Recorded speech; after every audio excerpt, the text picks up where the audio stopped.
Hello दोस्तों, आज हम आपको बताएंगे भारत का संविधान में मंत्रिपरिषद। जैसा कि पहले वीडियो में आपको हम बता चुके हैं कि उपराष्ट्रपति क्या होता है, उसका निर्वाचन, उसका नियुक्ति, उसे पदच्युत कैसे किया जाता है, ये सब बता चुके हैं। तो आज हम आपको बताएंगे मंत्रिपरिषद के विषय में। जो है भारत में मंत्रिपरिषद 3 श्रेणी में होती है।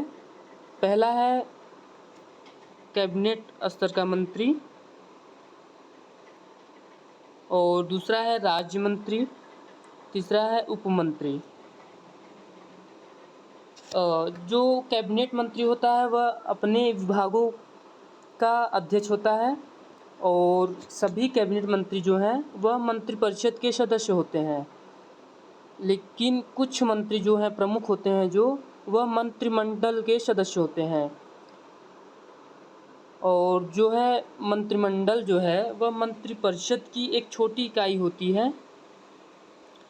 और जो मंत्रिमंडल है वह नीति निर्धारण करने वाली सबसे सर्वोच्च संस्था है, जो कि नीति निर्धारण करती है।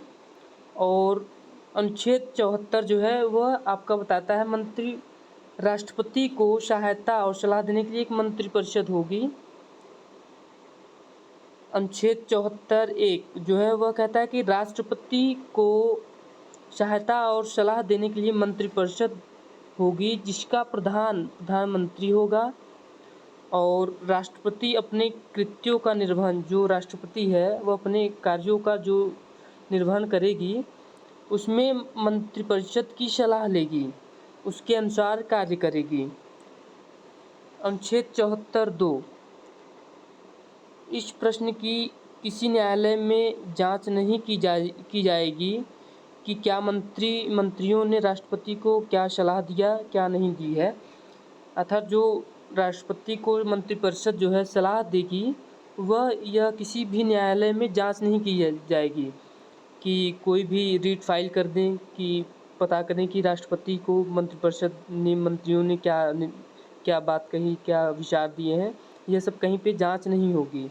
यह आपका अनुच्छेद 74 जो है 2 अधिकार देता है। अनुच्छेद 75 मंत्रियों के बारे में अन्य उपबंध। मंत्रियों के विषय में अन्य उपबंध। मंत्रियों की नियुक्ति जो है राष्ट्रपति करेगी। अनुच्छेद 75(1) मंत्रिपरिषद जो है मंत्रियों का जो नियुक्ति है वह राष्ट्रपति करेगी। जो मंत्रियों का प्रधानमंत्री होगा, वह प्रधानमंत्री है, उसकी राष्ट्रपति नियुक्त करेगी। और फिर सभी अन्य मंत्रियों की नियुक्ति जो है प्रधानमंत्री की सलाह पर करेगी। अनुच्छेद 74(1) लोकसभा के सदस्यों की जितनी संख्या है, कुल संख्या का 15% जो है मंत्रिपरिषद होगी। 15%, उससे अधिक नहीं होगी।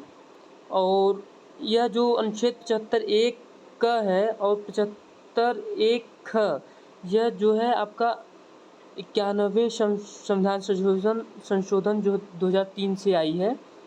अनुच्छेद 74(1) खंड का के पश्चात 2 नए खंड 1 क और खंड 1 ख जोड़े गए हैं। खंड 1 जो है वह मंत्रियों की अधिकतम संख्या बताती है कि लोकसभा के कुल सदस्यों की कुल 15% से अधिक संख्या नहीं होगी मंत्रियों की। और फिर जो 1 ख है वह दल विभाजन के आधार पर दल परिवर्तन पर सदस्यता समाप्ति पर है।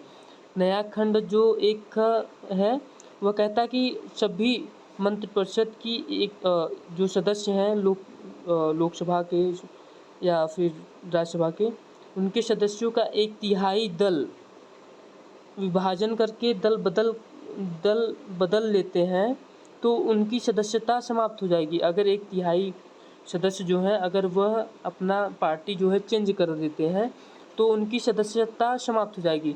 वह जब फिर से पुनः निर्वाचित होंगे, तब वो किसी मंत्री या प्रधानमंत्री के दावेदार होंगे, नहीं तो उनकी जो है पद समाप्ति कर दी जाएगी।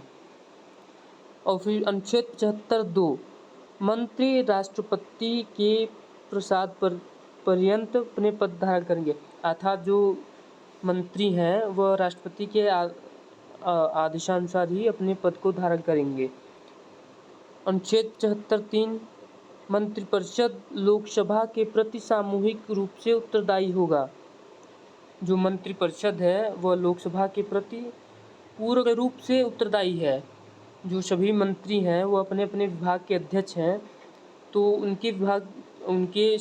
जो विभाग में जो सदस्य होंगे वो कोई भी कार्य करेंगे तो ये सिर्फ मंत्री का जिम्मेदार होगा, मंत्री ही जिम्मेदार होगा उस कार्य की। अनुच्छेद 75(4) में गोपनीयता की शपथ तीसरी अनुसूची के प्रयोजन के लिए दिए गए प्रारूपों के अनुसार पद ग्रहण की जाएगी। जो मंत्री हैं वह राष्ट्रपति के द्वारा गोपनीयता से तीसरी अनुसूची में जो प्रयोजन दिया गया है उसके प्रारूपों के अनुसार उनको शपथ दिलाया जाएगा। अनुच्छेद 75(5) 6 माह की अवधि तक संसद के किसी सदन की सदस्य नहीं है वह उस पद के लिए दावेदार हैं, लेकिन उनका पद जो है समाप्त कर दिया जाएगा।